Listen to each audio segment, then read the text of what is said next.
ตาเจียหาวสบายดีหมดทุกคนมื้อนี้ผู้น้อยจะพาแต่ละคนไปเรียนภาษาจีนการประกอบเสียงพยัญชนะและเสียงสระ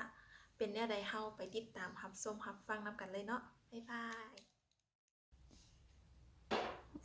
ตัวนี้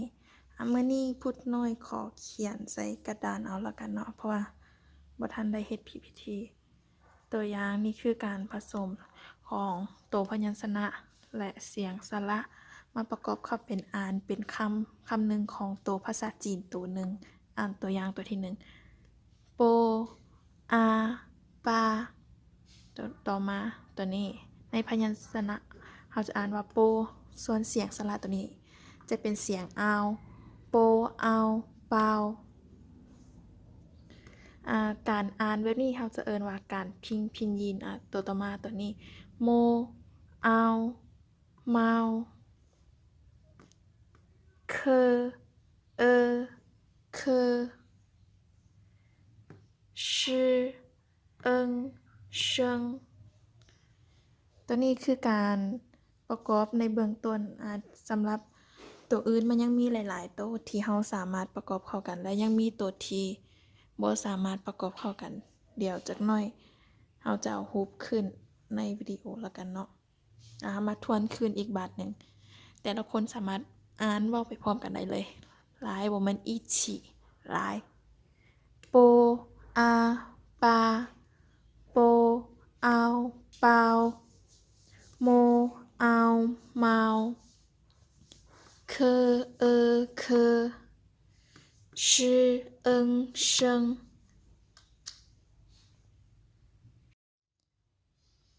หลังจากที่ว่าเราไปเรียนโตพยัญชนะเสียงสระและการประกอบเข้ากันการประกอบเข้ากันและเราโตต่อมาที่เราจะเรียนนั่นก็คือเชิงเตี้ยวเชิงเตี้ยวนั่นแม่นเสียงวรรณยุกต์อยู่ในภาษาจีนมันก็คล้ายกับภาษาลาวเสียงวรรณยุกต์จะประกอบมี4เสียงคือกันคือเสียง1เสียง2เสียง3และเสียง4ซึ่งใน4เสียงนี้มันมีบอนที่แตกต่างกันอยู่ว่าการขึ้นเสียงต่ำเสียงสูงเสียงลงตัวอย่างเสียงที่1จะเป็นเสียงที่เป็นเส้นซื่อคือซื่อมาแบบนี้ส่วนเสียงที่2จะเป็นเสียงจักรุมขึ้นเทิงส่วนเสียงที่3จะมีลักษณะคดงอคล้ายๆอยู่ต่ำรูปนี้เลยเนาะ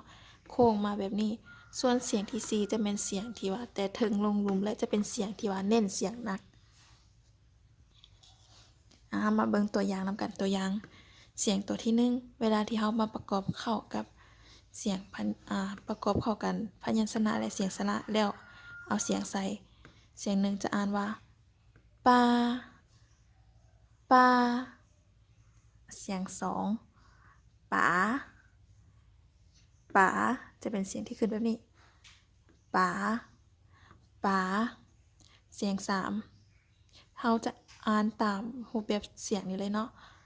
ป๋าป๋าป๋าเสียง4จะเป็นเสียงที่ซักลงทางลมคือตามนี้ป้าป้าป้าหลายบ่มันหลายยุ่ยสีเสียมาบัดนี้เฮามาทวนคืนกันอีกหน่อยนึงป้าป๋าป๋าป้าใจหลายอีกซื่ออีกเทื่อนึงป้าป๋าป๋าป้าหลังจากที่ได้เรียนแต่ละคนคิดว่าเป็นแนวใดยากหรือบ่ยากแนวใดก็อย่าลืมคอมเมนต์บอกได้เด้อหรือว่าคลิปวิดีโอบ่จะแจ้งแนวใดก็ช่วยบอกกันแหน่สิ่งสำคัญเนาะแต่ละคนที่ว่ามาเบิ่งคลิปนี้อย่าลืมว่าเวลาที่พุทธน้อยอ่านหรือว่าอาจารย์อ่านแต่ละคนต้องอ่านไปพร้อมๆกันเพื่อว่าเราจะได้เรียนรู้และการที่เราอ่านเว้าออกมาเป็นเสียงมันจะเฮ็ดให้เราจื้อได้ดีหลายกว่าการที่เราอ่านอยู่ในใจและสิ่งสำคัญอีกอย่างหนึ่งในการที่ที่เราเขียนโตพินยินคือเสียงวรรณยุกต์พวกนี้เวลาที่เรามาประกอบเข้ากับโตพยัญชนะเราจะใส่อยู่เสียงของโตสระตัวอย่างโปเป็นเสียงพยัญชนะเป็นเสียงสระเพราะฉะนั้นเราจะใส่เครื่องหมายเสียงขีดอยู่เทิงหัวส่วนว่าเครื่องหมายเวลาที่เราเขียนใส่กับ ตัวอ่านของมันเราจะคิดไปซื้อบ่จำเป็นต้องมีลูกศรแต่ว่าลูกศรเหล่านี้คือสิ่งบ่งบอกว่าเสียงมันควรจะไปตามใดตัวนี้ก็หมดเพียงเท่านี้ถ้าหากว่า